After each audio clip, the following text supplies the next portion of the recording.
Hit recording, all good. Everyone can hear me. Good evening, everyone. My name is Oliver Merida from the Whiskey List, and tonight we are drinking North Star whiskey. Before we jump into the whiskey, just some housekeeping. Drink lots of water. There's some high ABVs. Don't drink and drive. All the usual stuff. This tasting's being recorded, so we'll share the link to the YouTube tomorrow, as well as some links to some of the North Stars that we have in stock. Not many, they've been selling pretty well. Otherwise, yeah, any questions, just throw it into the chat anytime. Scott and myself will do our best to kind of answer it.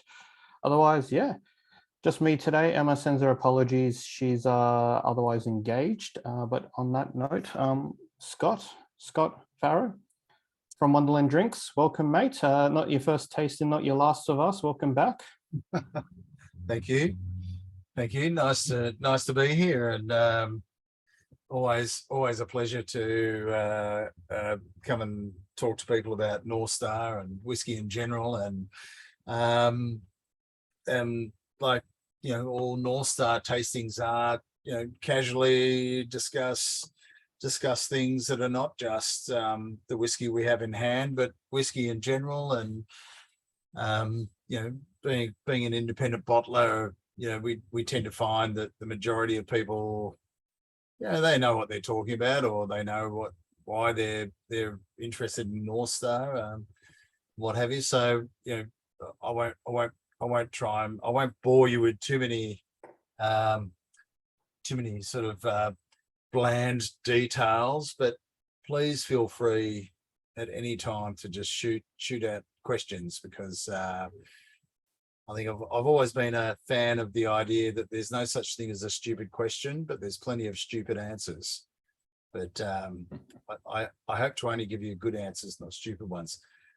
You said before about the order that we've gone on, and then Leo had 1 and 2 switched, and I agree, Leo. It's always where do you put blended malt and that's sherried up against a bunch of other sherried whiskies and whatnot, but I think the Mach 1, it's kind of the blended malts from North Star are always a bit of a ending whiskey one way or the other, for me, just because they're an interesting introduction into North Star in general. And Ian Croucher, who's the owner of North Star, who I tried to get on tonight, but unfortunately he's on a plane to the Netherlands as we speak, so we can't have the joy of his company. But here we are. So yeah, whiskey number 1 while we're chatting away. Scott, just for the recording, I might go through the order very quickly for those listening later on, because they won't see the Zoom chat. So number 1 whiskey is a 7-year-old Mach 1. Number 2 is the 14-year-old Dufftown. Number 3 is the 13-year-old Braeval. Ignore my lack of Scottish Gaelic pronunciations. Number 4 is the 15-year-old Glen Elgin. Number 5 is the 9-year-old Bunnahabhain. And lucky number 6 is the peated 7-year-old Caol Ila, Australian exclusive Port Octave. Very excited to try that one. But yeah, let's dive into whiskey number 1, the 7-year-old Mach 1. All right, well, welcome. And here we are. Mach 1 is it's hard to get a show of hands on a screen, but when a lot of people don't have their faces up. But so I'll just assume that most people know about North Star, and for those of you who maybe don't, I'll do a very brief roundup, if you like, of North Star. Started I think it's like six odd years ago now, by Ian Croucher, who was at the time working for other whiskey companies as a global sales rep.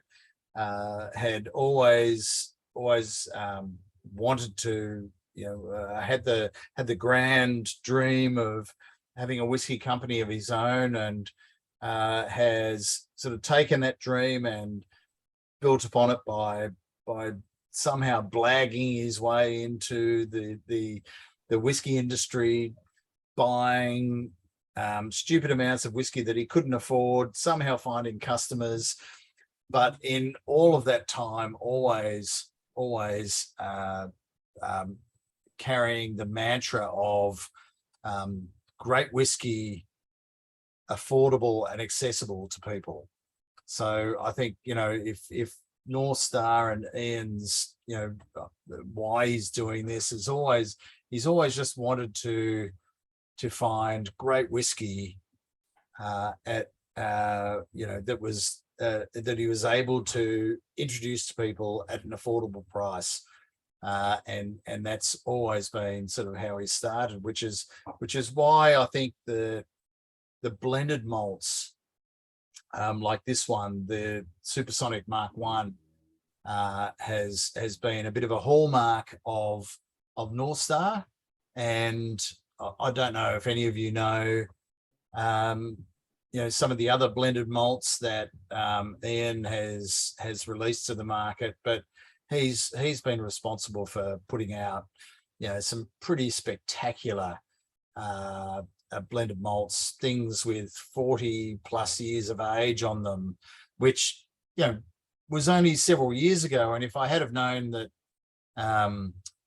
something like that would have been worth what it is now, and several years ago when Ian was asking me to please buy his whiskey, and it was 40 years of age and it was a blended malt, and back then no one cared about it, so I tentatively took a little bit of it.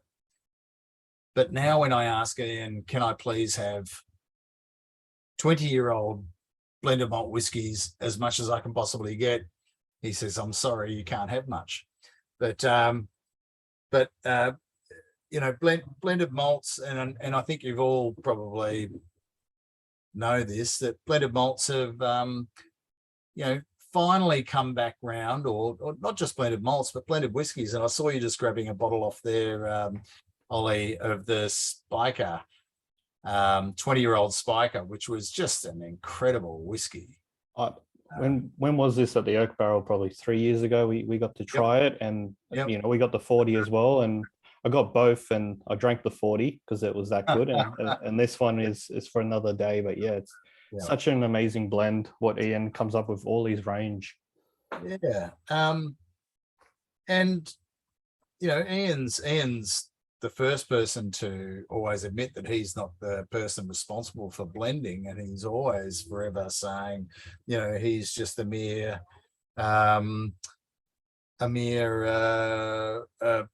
a piece of the puzzle, where there's these wonderful people who are in the background making all this whiskey. But I think it's a little bit more than that. You need to know what's good whiskey for a start, and you need to know how to get your hands on it, and you need to be favoured by the right people to be able to get your hands on good whiskey. And so this first one, the Mach 1, was the very last in a series of counting backwards from 4, 3, 2 to 1.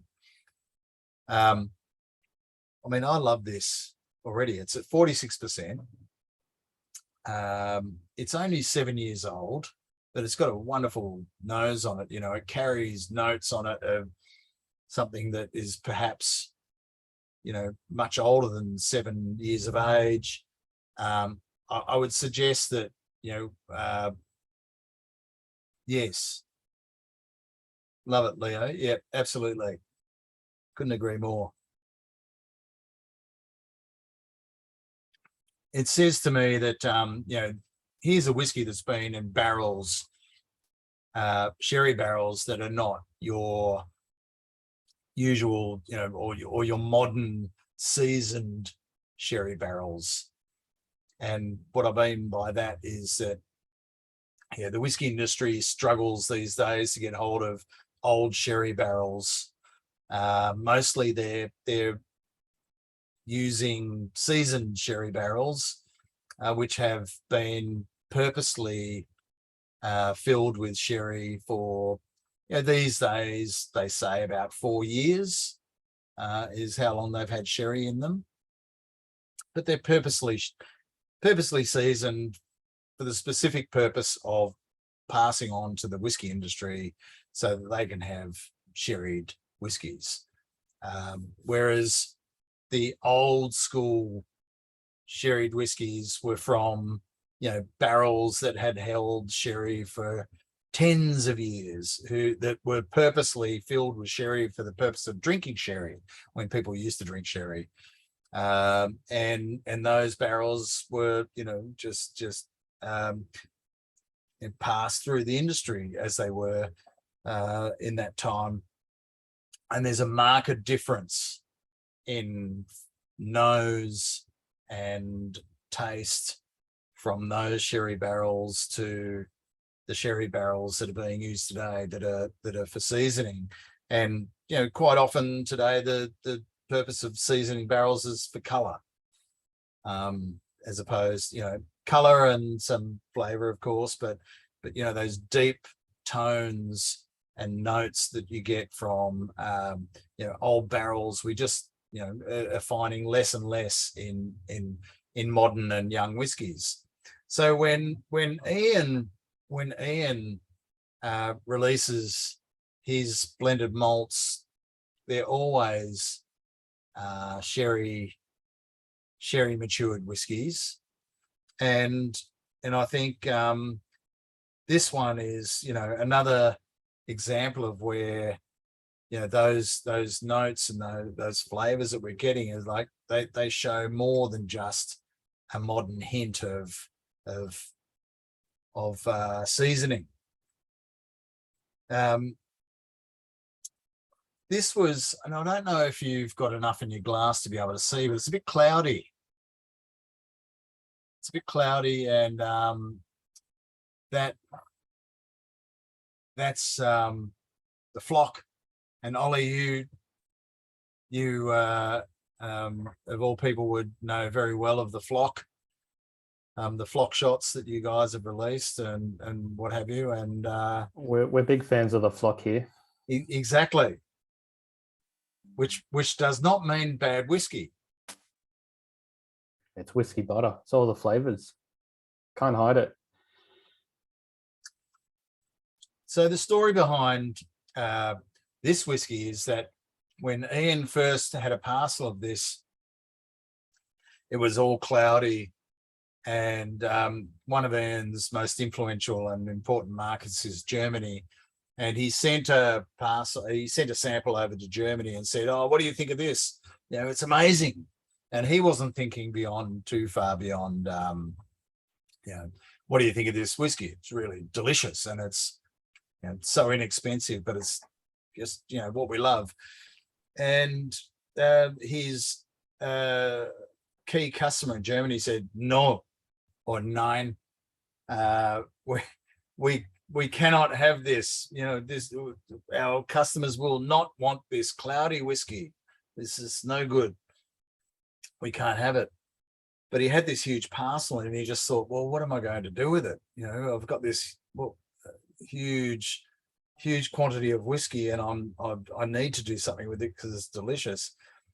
But it became cloudy when he brought the ABV down, and he always thought that this whiskey was at its best when its ABV was at about 46%, which is what we're drinking it at tonight. When he released Mach 4, which was in the beginning, that was at 60%. And Ian's the first person to happily admit that, he's in the commercial business of selling whiskey. So therefore, he needed to do something that would attract people to buying this huge quantity of whiskey. So he thought, okay, well, if they're not going to buy cloudy whiskey, what can I do with it? Okay, I'm going to come up with the idea of building a countdown. So he started off with Supersonic 4 at 60%, went to 3 at 55, 2 at 50, and then this was the final release at 46%, which was the one that he really wanted to have it at in the beginning. So, and I think it's, you know, really achieved everything that you know, he wanted to. It's just delicious. It's not hot. It's not, you know, it's just really superb drinking. It's got all the, you know, lovely notes and depths of beautiful Speyside whiskies and sherry barrels. I asked the question earlier, and feel free to jump in, anyone in the comments. Any guesses what distilleries are in this blend? I can see Leo's Abela or a similar sort of Speyside. I always think one of the Glens definitely have to be in it. Probably Glen Tuckus or maybe Glen Moray or something. I'm judging just because it has to be a big sherry house. But yeah, otherwise, I don't know. Any guesses? Christian, wonderful guess there. The Caol Ila. You definitely know your whiskey, mate.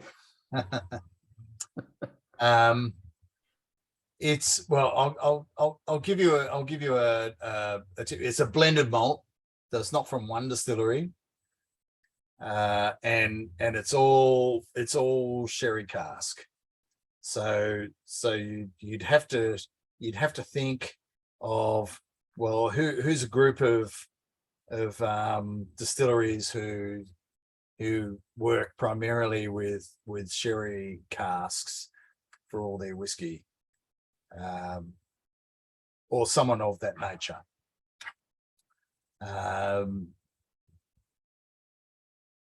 That's it. No more hints. No.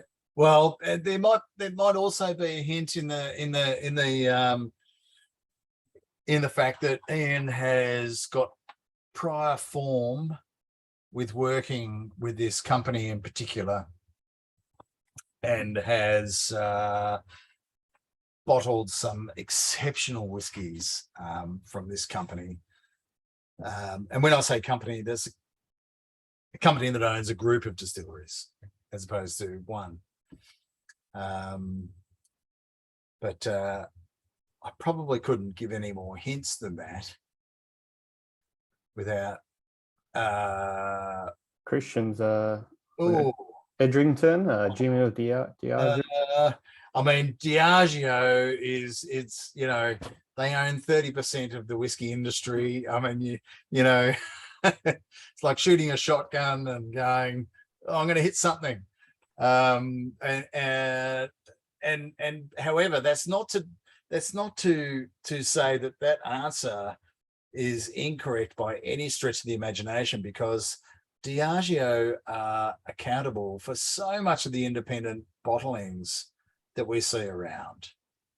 There's so much, and that's not a bad. It's not a bad thing at all, because, you know, Diageo, they're a big company, and, you know, most of what they put on the shelf is for the mass market. But you know what? They actually care about what they do. And you know, so much of the whiskey that is getting produced out of Diageo distilleries, yes, a lot of them are factories, but gosh, the quality is high on their agenda. Edrington, you know, God, they've got some great distilleries in their portfolio, haven't they? McAllen, Highland Park,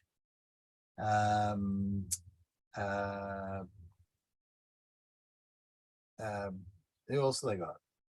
They got the famous grouse and, and all those sort of grouse, mixes as well. Yep, famous grouse as a brand and whatnot. But yeah, so anyway, Mach 1, Supersonic Mach 1 is the last in the release, 46%. It's a flock shot of sorts, but Glenfarclas, yes. It reminds me also. There's another Glen distillery that, you know, is quite close to Glenfarclas in terms of what they put out. But yeah, the Mach release has been great value. Yeah, lovely. So yeah, whiskey number 1. And I'm just going to highlight the blends. Like, it's a great way to get a whiskey at incredible value. We've got it listed for 119 at the moment. That's its RRP. So for a whiskey of that caliber, I think it shoots way above some of its competitors. You know, at a price way outside of that. So I think it's a winner. Glenrothes. Yeah, look, I can't speak highly enough of the blends that come out from independent bottlers. You know, there's just so much good blended whiskey, and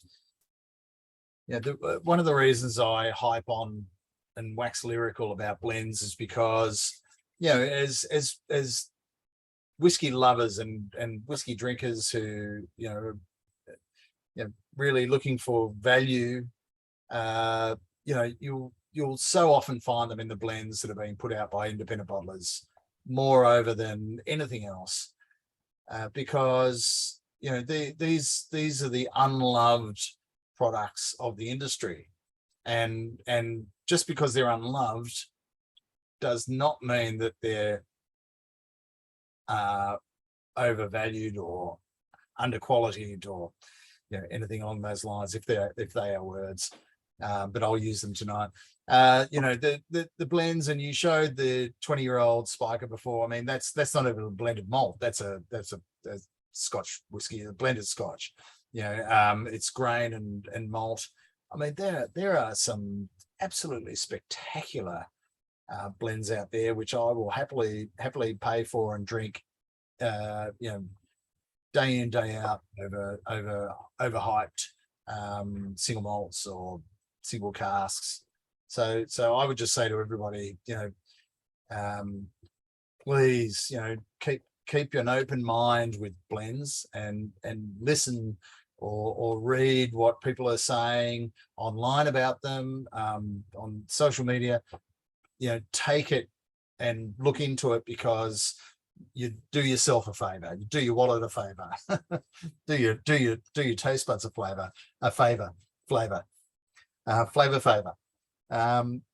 On that note, let's jump to whiskey number 2, mate. Yes, indeed.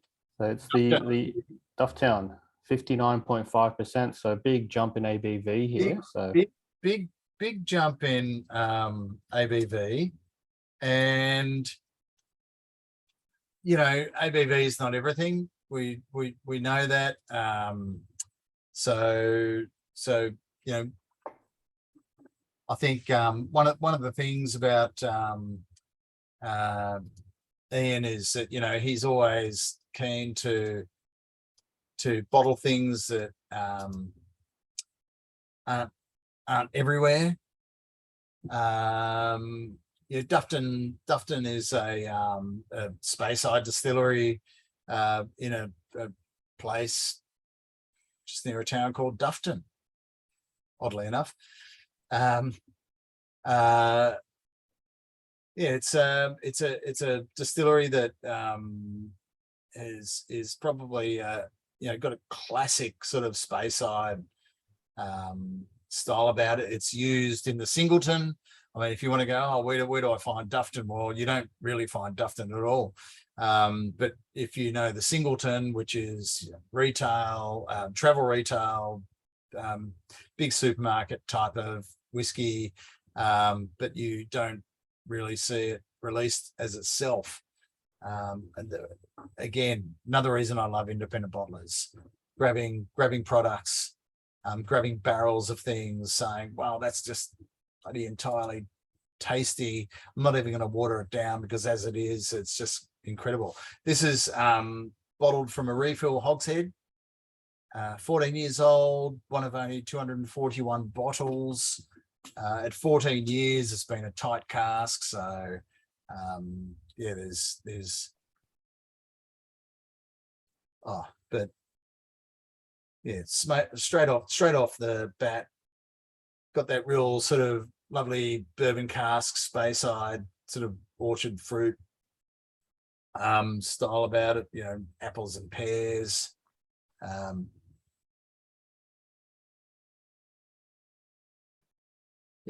Quite light. especially on the eye as well as the nose. But Yeah, it's almost like a white wine mm, in color. For me, I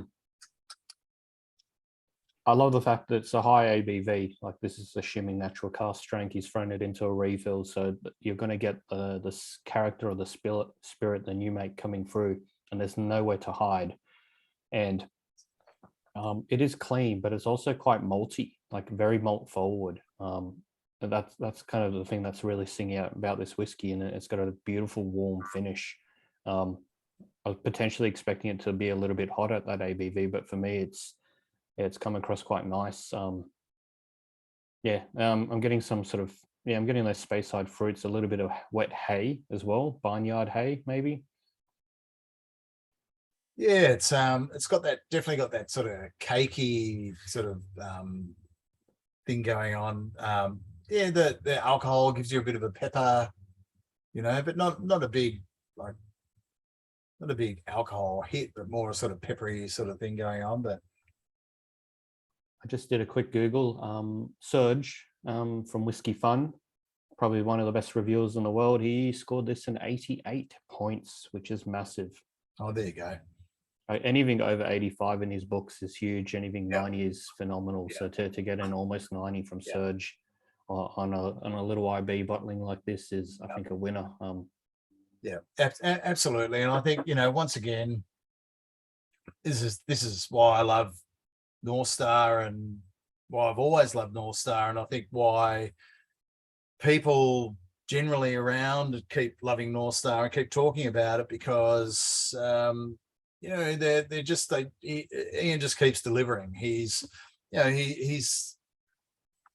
like the, if you want to talk cricket or baseball or something, he's not trying to smash it out of the park every time. I mean, we know he has. I mean, he delivered the Springbank Trio a while ago that was just like, oh my God, what the hell is that? Who the hell can afford that? But it was just sort of mind-blowing in what he did. But then he brings it all back to, this is where his heart is, and it's finding stuff like this where this is just great whiskey, like really, really good whiskey. It's 59.5. You can add water to this to bring it down a bit, but I think without water this drinks incredibly well. Like you say, it shows the character of the distillery, the spirit, what's going on. I see Christian here has written best duffer I've tried. Great body, oily, length on point, not hot at all. Classic North Star, that body and light funk, and that funk is what I think I was trying to describe. It's not yeasty. It's funky in a good way. No. Yep, absolutely. And I mean, to be honest, I haven't drunk a lot of Dufftown, so I find it hard to say, oh well, in the line of Duftons that I've ever tried, this rate's at. But I try not to do that anyway, because I think you've got to take each whiskey that you drink on its own merits at the time that you're drinking it. Anyway, there we go, Dufftown. Just before we jump on whiskey number 3, I added 2 drops of water to my very last bit of the sample. It got sweeter. Sweeter. So if you wanted to, I think just freshen it up a little bit.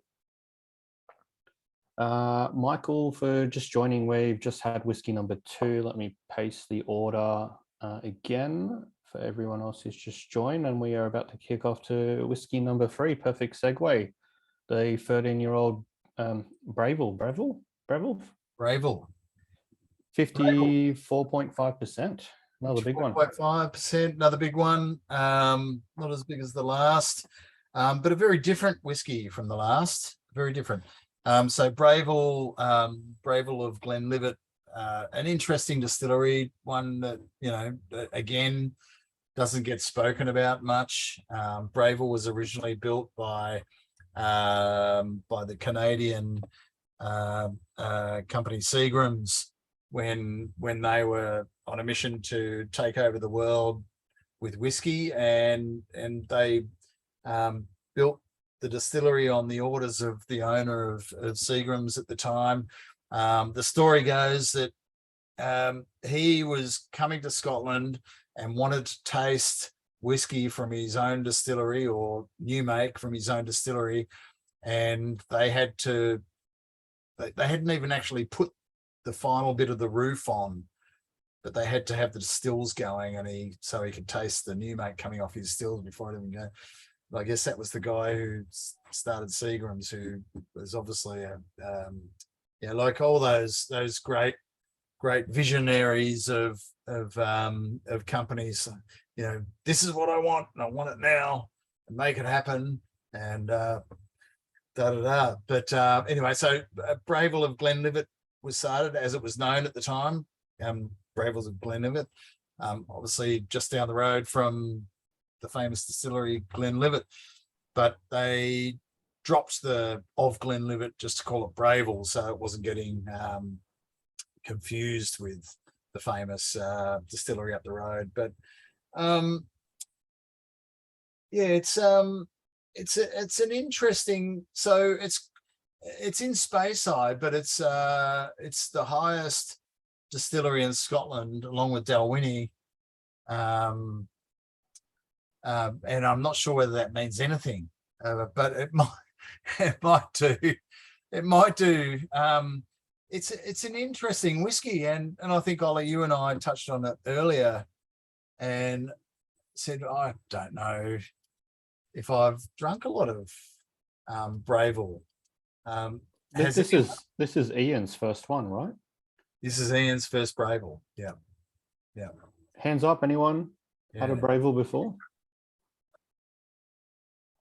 Yes. Michael and Leo, of course you guys have. Okay. Thumbs up, generally a distillery you guys enjoy, or so-so, or Murray as well seems to be a fan. Yep, thumbs are up.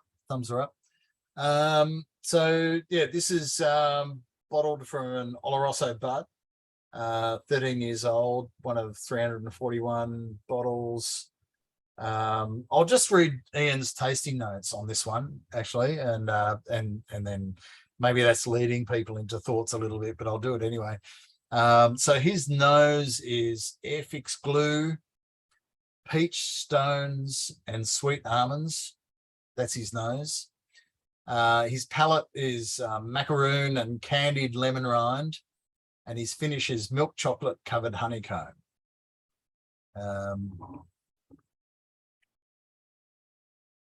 I definitely get the peaches, like the stone fruits. Yep.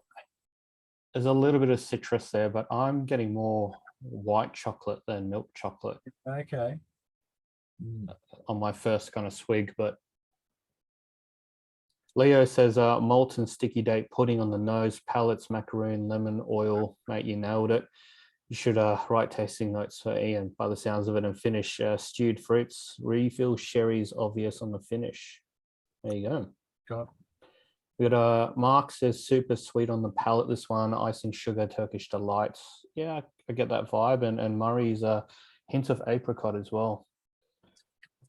And Christian said he's had about 5 of these Braevals before. Very cool distillery, underrated in his honest opinion. Awesome. Wow, okay. Nice, Mark. Yep. Yeah. Jimmy, welcome to the club. First Braeval, mate. Oh, good. I'm glad you're having your first Braeval. It's that's always an awesome thing when we're doing a tasting within a bottler, that people are getting their first opportunity to taste a distillery that, maybe you drank a blended whiskey before that had that distillery in it, but how would you know? Yes. so hard to pick it out in amongst the blend. But once again, it's like, oh, thank God for the independent bottlers, because when you do have the likes of Diageo, Pernod, whatnot, who own the majority of the distilleries in Scotland, and pretty much all their juice is pointed towards what is essentially 70% of the market in terms of consumers, because 70% of the whiskey that is sold in the world is blended whiskey and is under or around $50 a bottle in our currency anyway. That's a huge volume of liquid that is getting produced by passionate people and talented people who are working with all the same inputs as other great distilleries that we know, at our Springbank, if you like, or just to name one. But these are people who are trying to produce the best product they possibly can, yet they don't get a spotlight on them, or they don't get tasted as they should be, unless we have events like this, or the odd whiskey shows that we have, or independent bottlers who have a market opportunity to present to us things like this. So yeah, cheers to Ian and all the rest of them, and to yourselves for that, because I think great. I think that Braeval is it's had me sort of one way and the other a few times now, but like all whiskies, it's often the moment you're in, or the mood you're in, or something like that at the time. I've thought it had a bit of a funk about it that I wasn't quite sure about in the past, that could well just be a yeast or a malting thing, or a wood policy, who knows, that just sort of me and my palate had a bit of a to and fro with it. But there we go, the Braeval. It's definitely incredibly complex. There's a lot of layers here. I think you need to have a few sips. I've just gone to my empty glass and I've nosed it again, and the nose in the empty glass is better than the nose of the whiskey, if that makes sense. I don't know how to explain it. It's just more inviting. I think some of the bitterness and the alcohols, if obviously it's not in the glass, and you've just got these wonderful mix of fruits and jams in there. There's a lot of marmalade and stuff coming through. I do love nosing a glass after it's empty, because quite often there's that opportunity to have an experience with a whiskey that once all the liquid's gone, there's you're left with what's left on the glass, and quite often what's left on the glass is the oils, the fats and the oils, and where the flavor is, and there's just aromas coming off that the alcohol's gone.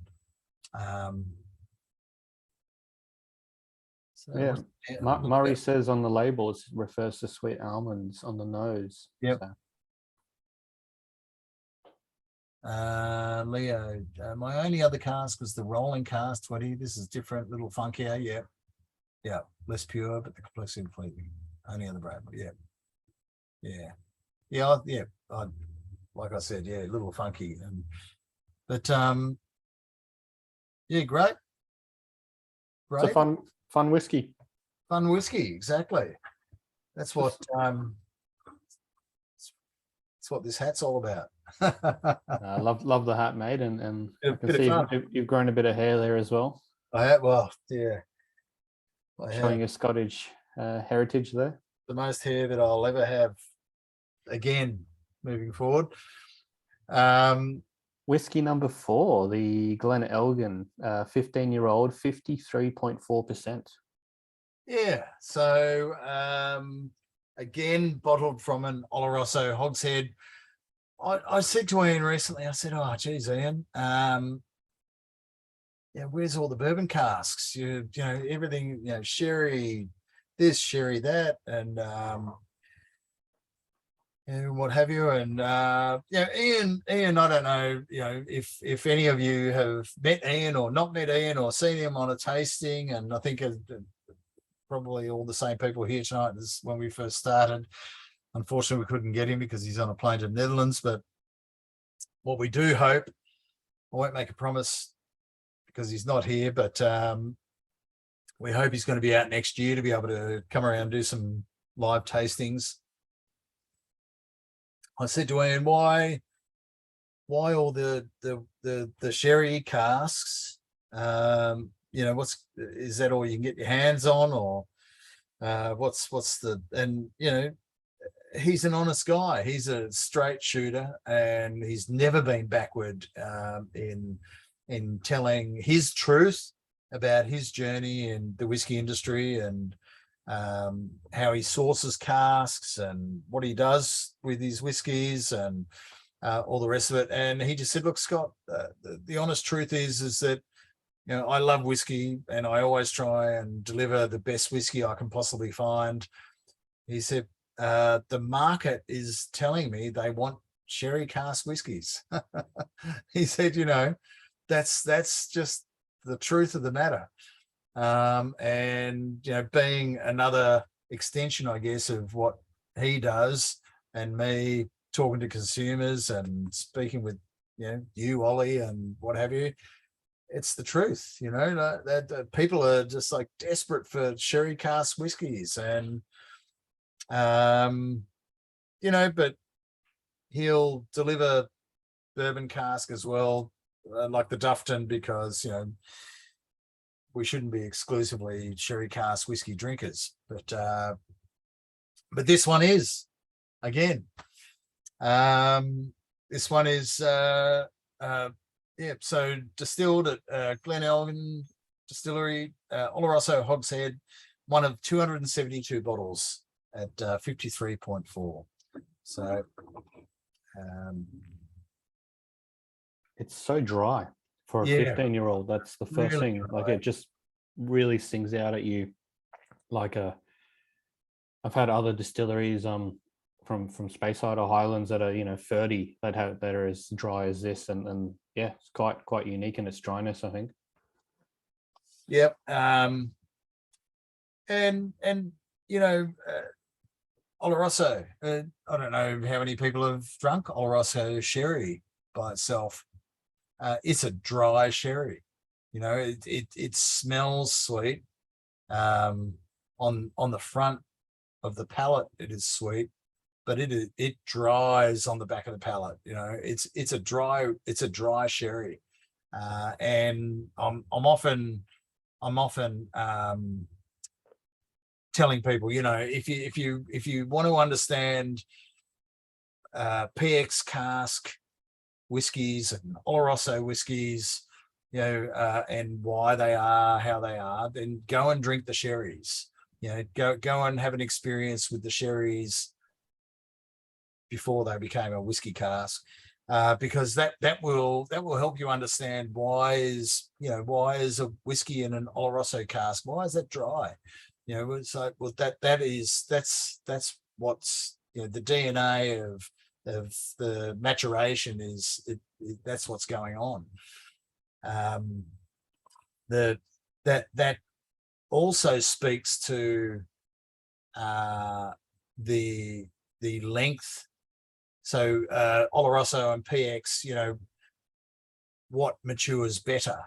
Because, you know, quite often people don't talk about, you know, what matures better, PX, Oloroso, that sort of thing. But Oloroso tends to probably drink better a bit younger, whereas PX will drink well into its 20s, that sort of thing. You know, whereas an Oloroso cask, quite often with good whiskey, you know, you want to find Oloroso casks can tend to go over the hill a bit with age, whereas PX casks can tend to give you a bit more longevity in age. I don't know if anyone else has sort of found that, or you know, has had that experience. But, you know, in my experience and the people who with, you know, way more knowledge than I have, you know, that's our conclusions of where things go. But Yeah, Christian. So it feels this is bigger than the previous three and sizable step up. Nuttiness centers, dry, indeed some marzipan. Yep. Yeah, PX becomes less sickly sweet with age. 100%. Exactly. And I think probably that talks to exactly what I was just saying, where the PX actually starts to show its best with age. Whereas because of the dryness of the Oloroso, it holds really well until a certain point, and then it kind of falls off a bit because the dryness doesn't have anything to give after a while. Yeah. Just a quick show of hands. We've had this idea sort of lingering. It's not a new idea, by the way. Doing a tasting where we get 3 sherries or fortified wines against 3 whiskies that are then matured in that style, and then just a bit of a masterclass or deep dive into the fortifieds, just to get our heads around it. There's so many. Where the next distillery is, notoriously well known for having some crazy fortified finishes, especially their face releases and stuff. So I feel like a tasting where we see the product that makes the oak so tasty, then finish the whiskey in is a fun step to kind of expand on. So exactly, you got the PC, you got the, I have no idea how to pronounce it, mate. I'm giving up already. There's so many cool things, but yeah, I feel like yes. Yeah. Thumbs up. Do people like this whiskey? Middle or down? No, I love this one. Yeah, I mean, Ian's tasting notes, just so you know, nose syrup sponge pudding with vanilla custard. That's his nose. Palate is ginger tablet and soft herbs and spices. And his finish note is licorice all sorts and black coffee. Yeah, I can see that. Murray, is it a little bit over oaked for you? Yeah, that's fine. There's a whiskey for everyone. There's a lot of whiskeys for not everyone. So well, that's the fun of it. That's it. Murray, was it? Yeah. I mean, so Oloroso, that's what I say is, as I've had said to me on numerous occasions, you've got to be careful, Oloroso, not to take it on too long, because that the Oloroso as a sherry can not carry a whiskey very far before you need to pull it out. So and often also independent bottler, this is one of their greatest challenges, is to know when to, they buy a cask, when do I pull it out? Do I go for age, or do I say, oh God, no, it's got to come out now? Being an independent bottler is not as simple as saying, oh, I'll just buy casks because they're easy to buy and bottle them and build a brand and make money. It's an art in itself. And certainly now more than ever, it's become an art. Finishing whiskies. I mean, again, as I say, Ian's been an incredibly honest person, and told all of us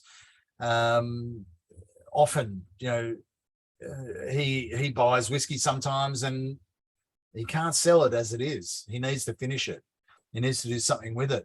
And I think all too often there's a lot of independent bottlers who will never talk about it. They don't want to talk about it. It's all the dark arts and all the rest of it. But Ian's honest. He's like, well, I couldn't sell it like this. I had to do something with it to make it, something better. And so he puts a little bit of his own signature on something. So, but there's nothing wrong with that. I mean, especially if it's making it better. Whiskey number 5. We're just having a chat, like it's good, but it's not Murray's favorite. And Christian made a big call that we've had some great sherries, but the Dufftown takes the wind out of the sails out of all the sherries. Yeah, look, I'm the first to say I'm a bourbon lover, bourbon cask lover. there's the honest truth right there in a bourbon cask. So whiskey number 5, the Bunnahabhain. This bottling,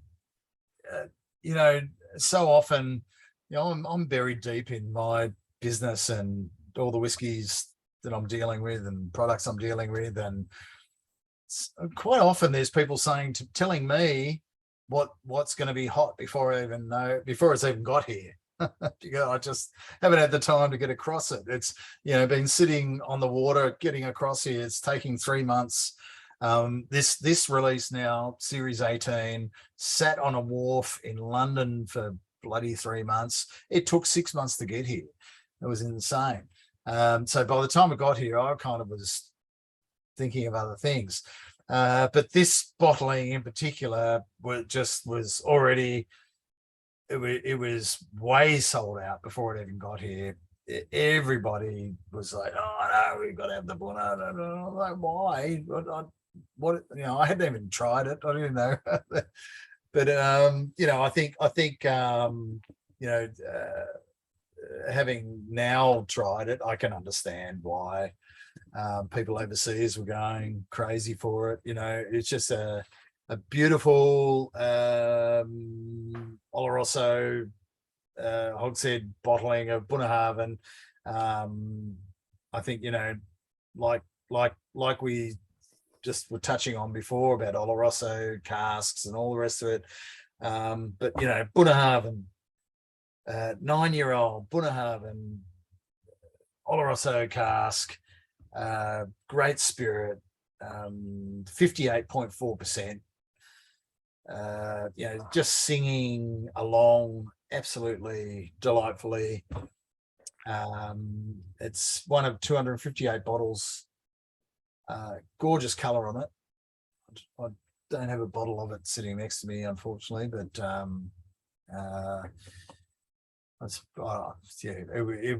it was unfortunately so minimally allocated to us here that I literally had to just sort of hand it out to bars and to a couple of wonderful people like the Whiskey List to be able to put it out on taste.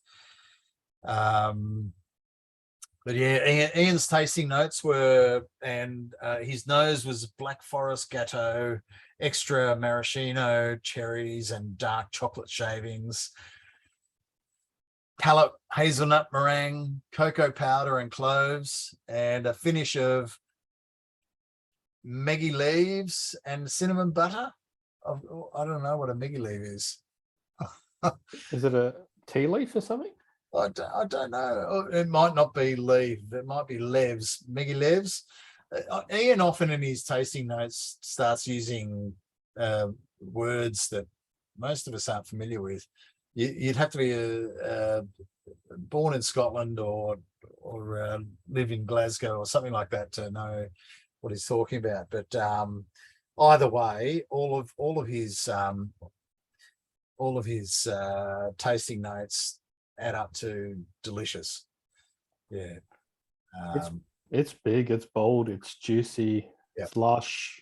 I don't like using that word as a tasting note, but for me, it sings everything that you want a good young Bunna to be. And I'm just reading some of the comments here.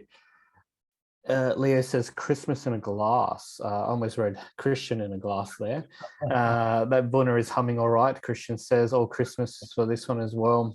Jimmy is slightly bigger than the mini leave, yeah.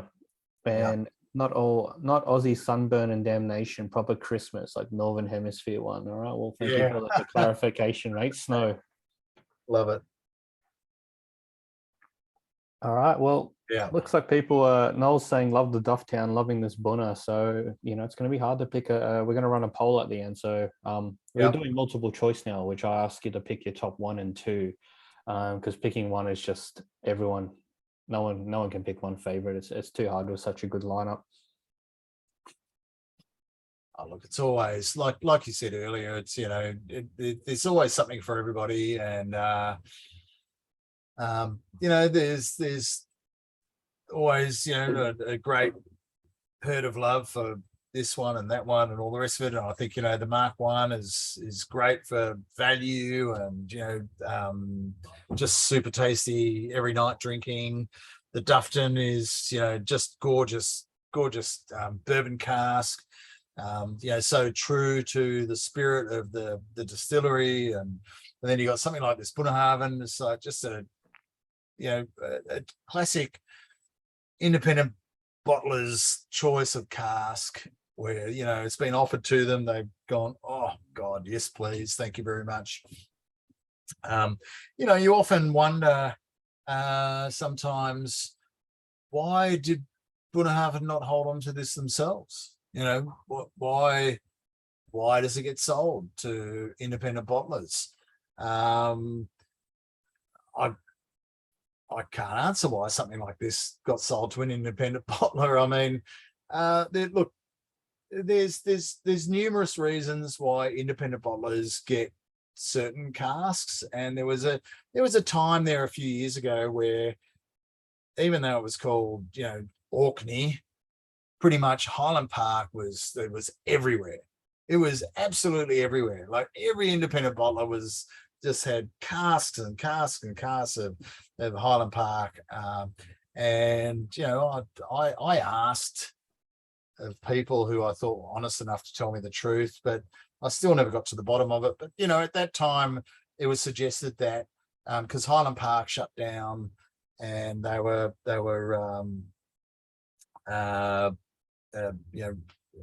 renovating the distillery and what have you. So all the distillers went up to Scarpa and they were all up there and they were distilling up there for a while, but they couldn't call it Scarpa. And so whatever they were turning out was called Secret Orkney or Orkney Distillery. So, that was all, it was Highland Park distillers, but distilling it at Scarpa and all the rest of it. I mean, other reasons are that, this is not core distillery whiskey. We don't use this it's not a core product. And so, we need to make some money or whatever. So there's so many different reasons why something comes out on the market. Who's to know why this cask was sold from Bunnahabhain? But anyway, we're happy it was. We've had it. I'm obviously we a little bit more privy we're the importers of Bunna Yes, into that's Australia. right. I have no idea why this cask was sold. It Yeah. It's amazing. It is Yeah. probably one of the best young Bunnas I've ever had. Easily in the top 3. It's every sip's different. It's moreish. It's getting thicker. I love it. Yeah, and especially when you think, well, Bunnahabhain released their own single casks. It's not like they don't do that. So it could have been a poker game at the pub and someone lost, and it could have been that. It could have been something younger that was like, oh no, this is terrible, and they passed it on, and yeah. Well, their single cask program's pretty spot on now. Like whether it's a face release or a distillery exclusive cellar door, or even a hand bottling, like they're not too fussed. I think this has been traded as internal favors in the industry. It's that's how you get some of the best casks out of Islay. It's not just Bunna. Yeah. That would be my guess, anyways. Yeah, it's interesting that whole, as you just mentioned now, and as we move on to our final whiskey of the evening, and can all smell it and have a think about it while I just wax on about a small little anecdote, but it's getting harder and harder for independent bottlers to get hold of whiskey from distilleries, because distilleries are less keen to let go of their whiskey now because there's so much demand, and so stocks are more valuable than ever. They don't need the money like they used to, and if you look at all of the great independent bottlers, Gordon MacPhail, Signatory, you look at Whiskey Exchange, they went into distilleries, Adelphi, American, why are they all bothering to go that way? I mean, if you talk to Alex Bruce from Adelphi, he was very open and saying, you know what,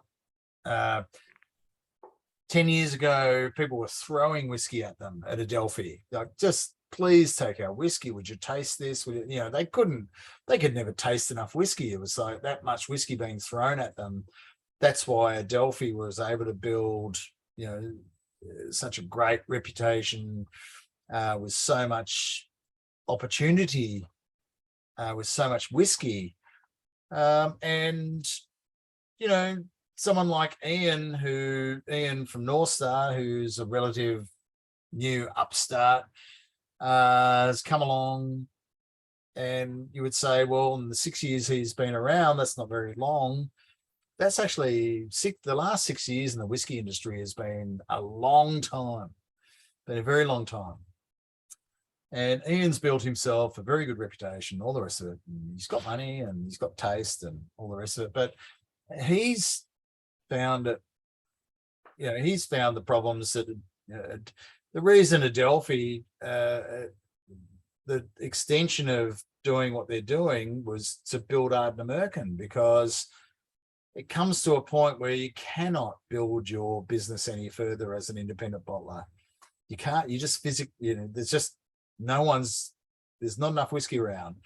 So what people like Gordon MacPhail and Signatory and those guys, they have the added advantage of having distilleries that other distilleries are happy to swap casks, so they can keep their independent bottling operations going. And so when I look around now and I see the independent bottlers who are doing really interesting things and getting whiskey from interesting people and not just, plugging the same old things and being able to grow, they're the independent bottlers who have gone beyond that. And they're like, well, I'm going to be a distillery and I'm going to make whiskey. It's not just a simple decision-making process as that, but so then that's what they're doing. So Adelphi, Ardent American, Thompson Brothers, Dornock, and North Star is now going to build a distillery in Campbelltown, called Dariata, if you didn't know that already. So Ian has found some partners, and they're building a distillery in Campbelltown, and that's based on a couple of things. One is that we can't get hold of, we want to build our business. People don't want to sell us their whiskey anymore. However, if we had a distillery, they would happily exchange casks. Besides, everyone's building distilleries everywhere except in Campbelltown. Why is that? Dariata is the Campbelltown distillery that Ian from North Star is involved in. And didn't Campbelltown at one stage have the most distilleries as well? They were once the at one point in history, the heart of distilling, and I think that was more about logistics than anything else, because they were like a junction in rail traffic and sea traffic and all the rest of it. So it was very easy to distribute out of Campbelltown to the key markets, as opposed to, this is, over 40 distilleries in Campbelltown, Christian. So thanks, Murray. Appreciate you coming on. Well, a few of the distilleries we've chatted over the years, the ones that started in the 1800s, they were the ones that were successful and in Speyside and the Highlands because they built their own train lines to the coast. Yes. Yeah. And if you didn't have your own rail, good luck with horse and cart. You lose a couple barrels on a muddy hill or something, and then there's your business belly up. So, Christian, belly button of the whiskey world once upon, mate. That's you need to write these tasting notes as well. So this is this is the last whiskey. Look, Ian said to us, I said, oh, Ian, can we just get something just for Australia? You know, because everything else is we can't get enough whiskey here of yours and all the rest of it. He said, oh, here's a sample of something. And as soon as he sent it, I said, oh, yeah, delicious. It's a bit decadent. It's you know, it's a little bit different. Caol Ila, I love Caol Ila. You know, I very rarely have a bad Caol Ila, but you know, this is 56.9%. It's been finished in a Port Octave, so it's just kind of got this richness about it. It's not a sherry richness. It's got that, you know, it's that real sort of port winey sort of richness about it. But I thought it was integrated really well. The best tasting that I had recently was where someone said, oh my God, I feel like I'm eating a pineapple that's stuffed with pork and wrapped with bacon and cooked on a charcoal barbecue. And I'm just like, oh yeah, I wish I want to eat that. Yeah. and I want to drink this whiskey. So we got literally, it was 60 bottles and that was it. And I think they're, you know, pretty much all gone everywhere. We hadn't really talked about it much. And, you know, sometimes you go, oh, you know, I don't want to harp on about the whiskey, but, you know, it's just delicious. Oh, there you go. The Dufftown. Oh, they can't see the results yet. So sorry. Oh, people are still voting. We're only 50% of the votes, but yeah, okay. But yeah, the Caol Ila, I think, you know, what a great way to bookend a tasting or an evening or something like that. And you know, I'm not a massive peat whiskey drinker myself, but when I have the ones that sort of say, you know, I just go, oh, yum. This was one of those whiskeys that I just said, oh, yum, you know, just yummy. Yeah, made me want to drink more of it. And at the end of the day, you know, that's as pretty much as simple and complicated as I want to be about the whiskey that I drink. Is like, yeah, yum, or okay, or yeah, delicious, not delicious, not for me. But this was for me. So when you get your samples, like you either know it or you don't, right? I try not to spend much time on the samples. I don't want to overthink them. I literally just want to go yes or no, almost like that, you know. And that might seem quite superficial, but you know, that's yeah, when something grabs your palate 60 grams, it's usually pretty good. Yeah, it does get sweeter towards the back of it. Yeah. No, it's not full maturation. No, so it was in a Port Octave for about a year, not quite a year. Yeah, so it wasn't for age, it was for taste in terms of the finishing. And it literally was Ian took a parcel of something that he had, and he just had some beautiful little Port Octaves, and he dropped some in it, and that was it. Sherry backbone. No, bourbon into. So it was literally. So some of the original parcel of this I've tasted also, and the color of it is like white wine, but it's very sweet. Bit of a dumb question, but how big is an octave? 50 liters.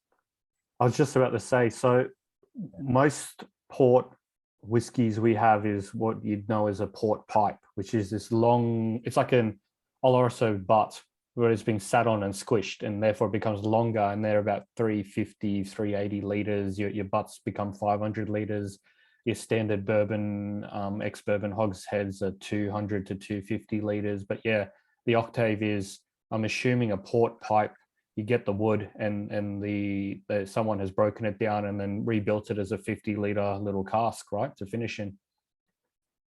Yeah, it's so the port octaves that Ian's working. Look, you know, he's always aiming for quality, and he's bought 3 beautiful little port octaves, specifically to work with, as in when there's whiskies that he either thinks need finishing because they're not right and they need a bit of a tweak, or if he thinks that he can add something to, like, as in, you know, the same reason that any distillery finishes a whiskey in something, you know, like they're adding to what was there before. Ian feels the same way. It's like, you know, I'm only going to finish if I feel like I'm adding value to the product in the first place. So as I was saying, it was a Caol Ila that was a young Caol Ila, just almost white. You know, it was literally a white wine in look, which is totally different to the color of that now, which might not translate into your glass exactly, but you know, I just thought, just delicious. You know, not a lot of port finished Caol Ila around, that's for sure. Big ABV, but doesn't drink like it. Like Leo was saying, after 60 drams, it'll grab your palate. Yeah, there's definitely grippiness about it and everything else, but in a good way. The thing for me, like, high ABV, great. Like Caol Ila, probably the best young Isla I think out there. Always holds its own. But the combination of sweet and smoky as a flavor profile is one of my favorite things I've discovered probably in the last 12 months. We've had another one earlier in the year from another IB, and it's such a wonderful profile. It sings, it hides the ABV as well, as we just mentioned. It just makes this whiskey just big, bold, decadent, moreish. It's juicy. It's it's yum. Yeah, exactly. Yum. And you know, great integration. You know, there's finishing that can be like, I can still taste there's just 2 total different parts to this, but I think, you know, there's a great integration in what Ian did here, and I'll happily sing pineapples and pork and bacon with this on a barbecue. Shall we share the results? Go on. This in 3 years and close to 300 virtual tastings, we have never had a draw for first place. Oh, there you go. I don't recall one. We've had close, like 1% difference. But let me everyone online has voted. Let me share the results. There we go. The Dufftown and the Caol Ila. Congratulations, Scotty, for picking an Aussie exclusive that is obviously the favorite of the group, and no one can fault that Dufftown. I'm a massive fan of that Dufftown, I've got to say. It's but once again, I'm bourbon cask kind of guy, and what can I say? I said yes to the Caol Ila, and so it was a personal choice. So of course I've got to say, so yes, you picked it well. We've heard from a few different last few tastings we've been doing, a few different IBs, and everyone's been saying the same thing. Diageo has, whether they've officially announced it or not, there's no more Caol Ilas entering the IB market. They are turning off that tap. Really? Yep. It's going to be, we're going to be seeing an influx of Linkwoods we're already seeing a huge influx. I think it's the next one. from them. That's not a bad thing. I love liquid. But yeah, you like, it's obviously going to take many years. I think it's the most bottled IB distillery in the world. Caol Ila. But yeah, we eventually will see a limitation in probably the next decade or so. Oh, I'll buy it up now and hold on to it, and you'll be able to flip it. No flipping here. We look, if it helps you get something a little bit more special, a little bit more dearer, it's your whiskey. You do what you want, but the more whiskeys that are open and enjoyed, especially in settings like this, it's always a wonderful time. Of course, that's what we're all about. Better can, mate. Christian, you can buy all that you want, mate. Go ahead. Better can. Oh, love the Feta can. Yeah. Well, so that's the end, and thanks so much for having me, Ollie, and everybody else, and for presenting Ian's Series 18. Oh, we had you here for the South Stars. You did Series 17 and I believe even 16. So it's nice to get a bit of a repeater offenders come in and keep bringing in the good stuff for Australia, mate. So Scott's runs a portfolio of different whiskies, including North Star under his brand Wonderland Drinks. So there's a bunch of other great stuff as well. Look him up. But yeah, for North Star, mate, really good stuff. I'm really liking Series 18. Has anyone got any questions before we sign off? I'll send an email out to everyone, obviously with the YouTube link and a little link for everyone as well. If not later tonight, first thing tomorrow. So keep an eye out for that. And we've obviously got some North Stars on our site that we didn't include in the tasting. The most notable one is the Ukraine, the people of Ukraine 7-year-old blended malt whiskey. So if you've seen it online, it's got the blue. I don't know if we have any left. Maybe I'm talking ahead of myself. I'm going to say, I can't believe you got any left if you do. Well, maybe that. Obviously, we still got some of the Mach. A few bottles left of the Caol Ila as well. I'm not sure if there's any Bunna. I think we only ever got one from you, Scott. So there was no Bunnas, unfortunately. They all went to tastings like this or bars. Any more Springbank coming? God, I hope so. You mean North Star Springbank? Unfortunately not. Well, not that I'm aware of. I think there was the 1.5 liter bottles of Springbank that went to Singapore to the bar over there. Did anyone buy one of those? No. It would have been too hard. Is Dauriata the new Springbank? I don't know. I mean, I think it would be pretty naive of them to pretend to be the new Springbank, but I don't know. I was in Scotland just recently and was with Ian, and we were drinking a fair bit, and he almost blurted something out to me, but he caught himself the last moment. It was about their distiller. So I'm assuming that they've got some rock star distiller that everyone's going to know about. But yeah, no new make yet. No new make yet. I think it's just gone out to council and the community for approval. Yeah, exactly. They've only just passed the first hurdle, which is approval, and they own the site. They've got the plans in. The plans have been approved, and now they need to put soil. I don't know how long that will take. I mean, it could take anything up to 3 years. I mean, if they're motivated and they've got the ability, the newest distillery that I know that's about to come online this Christmas is distillery in Speyside called Dufftown by Bimber.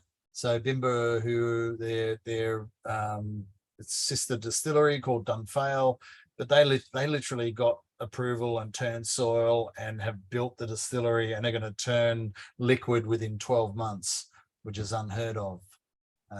So it helps if you're a builder in the first place. So yeah, but yeah, I don't expect to see liquid out of Dalriata for probably, yeah, I would say 1.5 years, 2 years. 2 years. That's my guess. There you go. Well, thank you everyone for joining. Always a pleasure to see everyone and you know, giving up your time to drink some whiskey, chat some whiskey, sharing tasting notes and banter, and we will see you at the next tasting. Scott, always a pleasure, mate. We'll see you online as well very soon, hopefully. You mind just staying on for a couple of minutes afterwards, but yeah, we'll bid everyone else good night. Adios.